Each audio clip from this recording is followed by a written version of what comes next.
નમસ્કાર વાલા ખેડૂત મિત્રો, ખેડૂત સાથી મિત્ર ચેનલમાં આપનું હાર્દિક સ્વાગત કરું છું. ખેડૂત મિત્રો, હું સીબી જાદવ ઉર્ફે રાજુભાઈ આપને ખેડૂતને હિતની વાત કરવા માટે બે શબ્દો કહેવા માટે આવ્યો છું. આજે ખેડૂતનું ભોળપણ કોઈ એનો લાભ ન લઈ જાય એના માટે સજાગ રહેવું જરૂરી છે. આજે ખેડૂત અભણ ને અજ્ઞાન હોવાને લીધે ઘણા લોકો એનો ઉપયોગ ગેરલાભ કરી જતા હોય છે. ખાસ કરીને ખેડૂતોને સૌથી વધારે કોની સાથે વ્યવહાર હોય છે તો સૌથી પહેલા ખેતીમાં જે વપરાતા સાધન, ખેતીમાં વપરાતા બિયારણ, ખેતીમાં વપરાતી પાકની જંતુનાશક દવાઓ, રાસાયણિક ખાતરો, સેન્દ્રિય ખાતરો અને અન્ય ખાતરો, એના માટે સતત ખેડૂતને જે કોઈ સામે વેપારી હોય, કંપની હોય કે પછી લેભાગુ તત્વો હોય, એ ખેડૂતને નથી ખબર. પણ ખેડૂત મારો છેતરાય છે એનું દુઃખ છે કે હંમેશા ખેતીની અંદર ખેડૂત મહેનત રાત દિવસ કરે છે. પોતાનો પાક વધારે થાય એના માટે મારા જેવા કે વેપારીઓ એને જે કહે તે મુજબ એ ચાલતા હોય છે. તો મારે ખેડૂતને શું કહેવાનું છે કે આપ સજાગ થાઓ અને હવે તો તમારી પાસે એક મોબાઈલની અંદર તમારી પાસે નેટવર્ક છે કે જેની અંદર યુટ્યુબ છે, ફેસબુક છે. આવા માધ્યમિકથી તમે પહેરાઈને એક સારો ખેતીની અંદર લાભ થાય એના માટે શું શું સેવાઓ સરકાર તરફથી છે એ જુઓ, જાણો. સાથે સાથે સારી કંપનીઓ દવાની અને રાસાયણિક ખાતરોની, માઇક્રોન્યુટ્રનની શું એ કંપની સ્ટાન્ડર્ડતા ધરાવે છે, એ કંપનીનું જે એમાં લખવામાં આવતું એડ્રેસ એ બરાબર એડ્રેસ છે કે નહીં, આવી કંપની કોઈ છે માર્કેટમાં કે નથી, તેવું જાણવા માટે યુટ્યુબમાં અથવા ગૂગલમાં સર્ચ કરો, તપાસો કે આવી કોઈ કંપનીઓ છે માર્કેટમાં કે જેનાથી પાકને ફાયદો થાય છે કે પાકને નુકસાન થાય છે, ઉત્પાદન આવે છે કે ઉત્પાદન આરે એ દવા કે ખાતરને કોઈ લેવા દેવા નથી.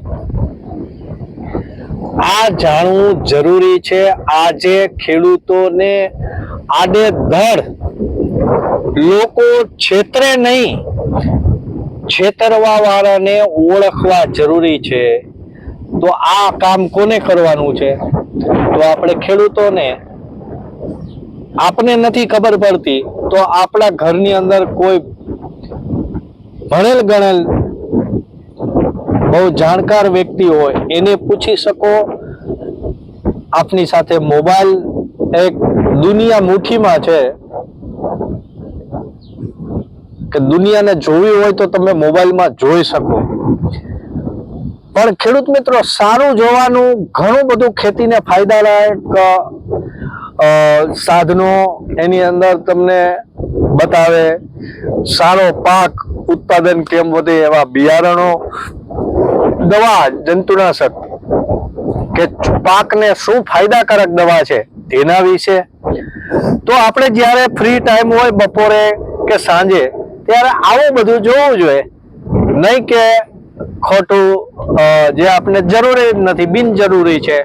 ઘણી બાબત પોલિટિક્સની હોય, ઘણી બાબત હાસ્ય રસની હોય કે અન્ય જોવા કરતા જે આપણે બિઝનેસ કરી છીએ ખેતીનો, અને આપણે એ ખેતીના બિઝનેસને એક સારો ઉદ્યોગ છે એવું માનવામાં જો મગજમાં નહીં આવે તો આપણે ખેતીમાં કંઈ ક્રાંતિ નહીં લઈ શકીએ અને ખેતીની અંદર આગળ વધી નહીં શકીએ. એટલે ઉત્પાદન આપણું નહીં આવે, જેથી કરીને આપણે ત્યાંના ત્યાં રહેશું. તો ખેડૂત મિત્રોને મારો એક જ કહેવાય કે માહિતી, જ્ઞાન કે પ્રેરણા કે સૂઝબૂઝ રાખવાની જરૂર છે એના વિશે માહિતી આ તમે મારી ચેનલ દ્વારા લઈ રહ્યા છો. તો હું તમને એક જ વસ્તુ જણાવવાનું માનું છું કે સજાગ રહો અને ખેતીની અંદર બધી વસ્તુ જાણકારી મેળવો. તમે જે બિયારણ વાવો છો એના વિશે માહિતી લો, કયું બિયારણ વાવવું જોઈએ, કઈ કંપનીનું વાવવું જોઈએ. સાથે સાથે જંતુનાશક દવાઓ તમે છંટકાવ કરવાનો છે તો કઈ કંપનીની દવા છંટકાવ કરવો જોઈએ, કેવી દવા છંટકાવ કરવો જોઈએ, કયા સમયે કરવી જોઈએ, કેટલા પ્રમાણમાં કરવી જોઈએ અને શું ધ્યાન રાખવું જોઈએ દવાનો છંટકાવ કરતી વખતે, આ બધી વસ્તુ આપણે જાણવી જરૂરી છે. ખેડૂતને સમૃદ્ધ થવાના રસ્તા આજના દિવસમાં હવે ખુલી ગયા છે. જાણકારી વધારે ખેતીની અંદર આપણે કેમ આગળ વધી શકીએ એના માટે આપણે હંમેશા તત્પર રહી અને એક જાગૃતતા આવે. ખેડૂતોને એકાબીજાને પણ પ્રશ્ન પૂછવા જોઈએ કે તમે શું બિયારણ વાવો છો, તમે કઈ જંતુનાશક દવાનો ઉપયોગ કરો છો, એનેથી તમને શું લાભ મળ્યો છે. ખેડૂત મિત્રો, દવાઓ અને રાસાયણિક ખાતરો અને બિયારણો ને ઓળખવા જરૂરી છે. જે કંપની છે એને પણ ઓળખવી જરૂરી છે. એક કંપની છે કે ખાલી વેપાર કરવા માટે આવ્યા છે, એના ફાયદા માટે છે કે આપણા ફાયદા માટે છે, એના માટે આપણે જ તપાસવું જોઈએ, આપણે જ જાણવું જોશે. આપણી પાસે જાણકારી નથી તો આપણા જે ખાસ મિત્રો હોય કે અમારા જેવા વ્યક્તિઓ હોય એને પણ તમે પૂછી શકો છો. તેમજ તમારા ઘરના કોઈ સભ્ય ભણેલ ગણેલ જે વિદ્યાર્થી દરજાનો કહેવાય યુવાન હોય તો એને પણ તમે મોબાઈલમાં, ગૂગલમાં અને યુટ્યુબમાં સર્ચ કરીને પણ તમે જાણી શકો. તો ખેડૂત મિત્રો, હવે આપણે અજ્ઞાનતામાંથી બહાર આવવાનું છે, સમય સાથે ચાલવું પડશે, વૈજ્ઞાનિક ઢબે ખેતી કરવાની છે, આધુનિક ખેતી કરવાની છે અને ખેતીની અંદર ખૂબ સારી પ્રગતિ થાય એના માટે દરેક નવા સંશોધનો, જે સાધનો, જે દવાઓ, જે બિયારણો, એનો હંમેશા આપણે વધારેમાં વધારે સારી વસ્તુ આપણી સુધી પહોંચે આપણે એ લઈ એના માટે આપણી જાગૃતતા જરૂરી છે. નહીતર છેતરવાવાળા ઘણા બધા નીકળી પડ્યા છે અને આપણે જ એમાં છેતરાય છીએ. મારે ખાસ એક કહેવાનું છે કે કોઈ પણ પાકની અંદર આપણે જંતુનાશક દવાઓ જીવાત માટેની છાંટતા હોય ત્યારે એની અંદર જીવાત તો મરે જ છે, ઈયળ મરે છે, ચૂસિયા જીવાત જેવી કે લીલી પોપટી, સફેદ પોપટી કે પછી થ્રિપ્સ અને કથીરી, આવી તમામ જીવાતોને મારવા માટેની દવાઓ તમને સસ્તા ભાવમાં આપવાવાળા જે લોકો આવ્યા છે તે દવા ખરેખર ઉત્પાદન વધારે છે કે નહીં, કે ખાલી જીવાત મારે છે એટલે તમને સારી લાગે છે. આપણે તો સરવારે ઉત્પાદન વધારે આવે એના માટે જ આ જંતુનાશક દવાનો વપરાશ કરતા હોઈએ છીએ. પણ આજની તારીખમાં જંતુનાશક દવાઓ એવી બધી નીકળી છે કે તમને સસ્તી લોભામણી દવાઓ હોય કે કંપનીની સ્ટાન્ડર્ડ કંપનીની જેની કિંમત 2000 રૂપિયા લીટરનો ભાવ હોય એ તમને 1000 રૂપિયાની લીટર આપતા હોય તો એ દવાની અંદર તમારે સમજવાનું રહેશે કે આ સસ્તી છે તો આપણા માટે ફાયદાકારક નથી. એ સમજવા માટે આપણે ઉત્પાદન એ દવાથી વધારે આવે છે કે નહીં એ જાણવું જોશે. પણ એ દવા જો ખાલી જીવાત જ મારે છે અને એ દવા તમને સસ્તી દવા વારંવાર છંટકાવ કરવાથી છોડને જે પાંદ છે એને વારંવાર એટલે 3 વખત ઉપરા ઉપર દવા છંટકાવ કરવાથી એ છોડના પાન કડક થઈ જશે અને પીળા પડશે અથવા લાલ થઈ જવાના પ્રશ્નો રહેતા હોય તો એ દવા તમારા ઉત્પાદન હારે કોઈ લેવા દેવા નથી.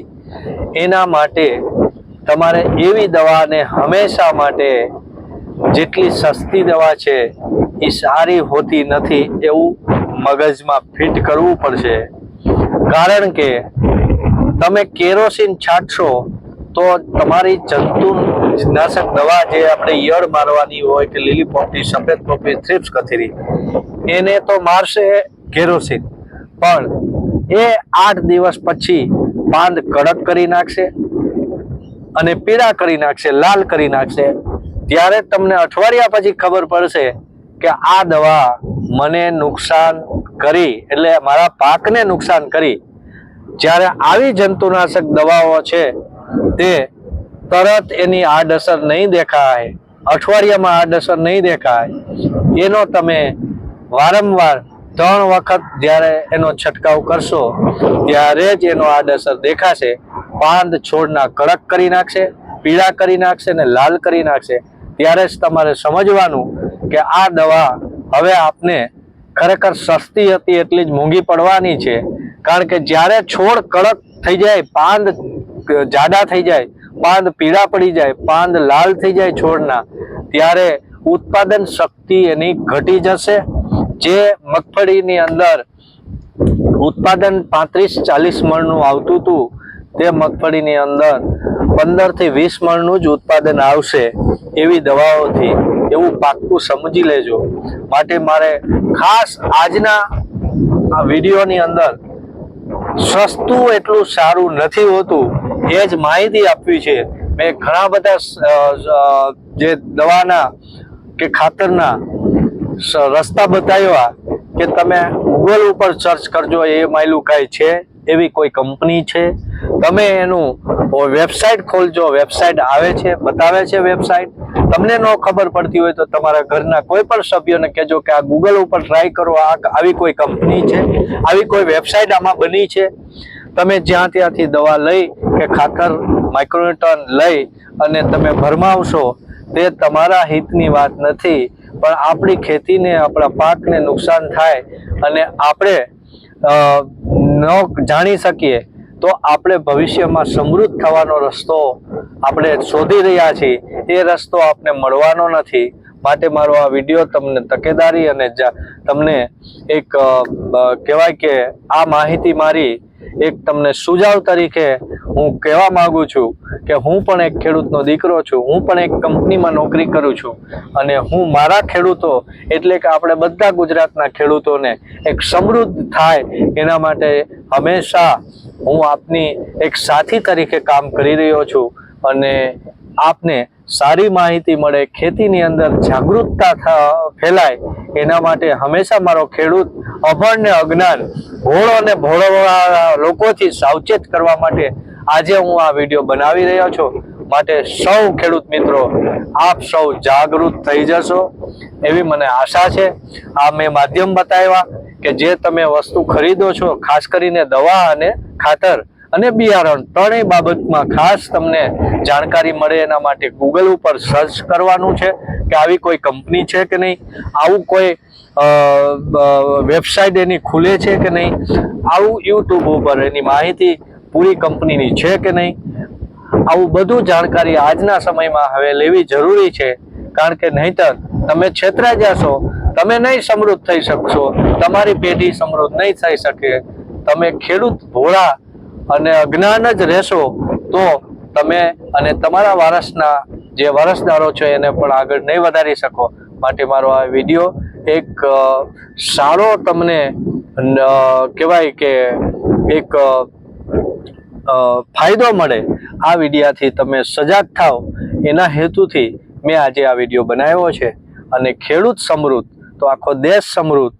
તો મારા વિડીયાને વધારેમાં વધારે લોકો સુધી ફેલાવશો એવી મને આશા છે. ગુજરાતના ભોળા અને અભણ અને અજ્ઞાન ખેડૂતોને એક જાગૃતતા મળે, જ્યાં ત્યાં છેતરાય નહીં, એના માટે ખાસ કરીને વધારેમાં વધારે લોકોને આ મારો વિડીયો શેર કરજો. તો ખેડૂત મિત્રો, મારી આ ચેનલ છે યુટ્યુબની અંદર ખેડૂત સાથી મિત્ર, એટલે ખેડૂતનો સાથ આપી એનો મિત્ર બની અને હું ખેડૂત માટે કામ કરી રહ્યો છું. એ આપ સૌ ખેડૂતોને સૌથી વધારેમાં વધારે સમૃદ્ધિ મળે અને એનો ભવિષ્ય આગળ વધે, એ જ હેતુથી આપ સૌને મારા નમસ્કાર. અને મારા વિડીયાને સૌથી વધારેમાં વધારે ખેડૂતો માટેનો લાભ થાય એના માટે શેર કરશો એવી આશા. મારી યુટ્યુબની અંદર ખેડૂત સાથી મિત્ર ચેનલ છે, ફેસબુકની અંદર સીબી જાદવ રાજુભાઈ નામનું પેજ છે, એને પણ ફોલો કરજો. અને ખાસ કરીને મારી આ વાત વધારેમાં વધારે ખેડૂતો સુધી મળે, આ મારો સંદેશો મળે, એ જ આશા સાથે આજનો મારો આ વિડીયો હું પૂરો કરું છું. જય હિન્દ, જય જવાન, જય કિસાન, નમસ્કાર.